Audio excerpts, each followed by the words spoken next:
excruciating pain and knowing that there's no going back is the most toughest journey anyone can ever go through. I went through that moment, and I wouldn't wish that upon anyone. No one should ever go through this. We all have our loved ones.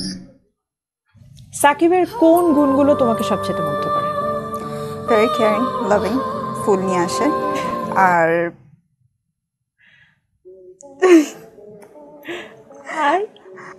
অনেক ভালোবাসে অনেক।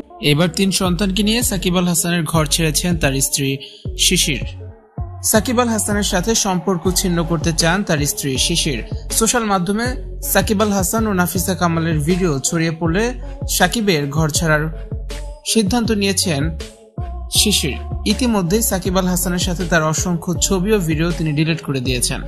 Social মাধ্যমেও সাকিব আল হাসানকে unfollow করে দিয়েছেন শিশির, আবার শিশিরকেও unfollow করে দিয়েছেন সাকিব আল হাসান। দুবাইয়ের একটি হোটেলে নাফিসা কামালের সাথে 4 দিন ছিলেন সাকিব আল হাসান। শুধু তাই নয়, বাংলাদেশের প্যান প্যাসিফিক সোনারগাঁওতেও অসংখ্যবার নাফিসা কামালের সাথে থেকেছেন সাকিব আল হাসান, একসাথে রুম বুক করেছেন। সম্প্রতি এমন খবর সোশ্যাল মাধ্যমে ছড়িয়ে পড়ে, এমনকি সাকিব আল হাসান ও নাফিসার পরকীয়ার খবর শিশিরও জানত। সব জেনেও তিনি চুপ ছিলেন। সাকিব আল হাসানের ভয়ে নাকি বছরের পর বছর চুপ ছিলেন শিশির। 3 সন্তানকে নিয়ে মুখ বুজে সংসার করে যাচ্ছিলেন তিনি।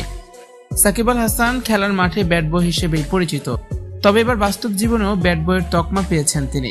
ঘরে সুন্দর স্ত্রী রেখে কিভাবে পরকীয়া করেন নাফিসা কামালের মতো একজন বয়স্ক নারীর সাথে, এমন প্রশ্নই উঠছে সোশ্যাল মাধ্যম জুড়ে। শোনা যাচ্ছে সাকিব আল হাসান ও নাফিসা কামালের সম্পর্ক বেশ কয়েক বছর ধরেই চলছে।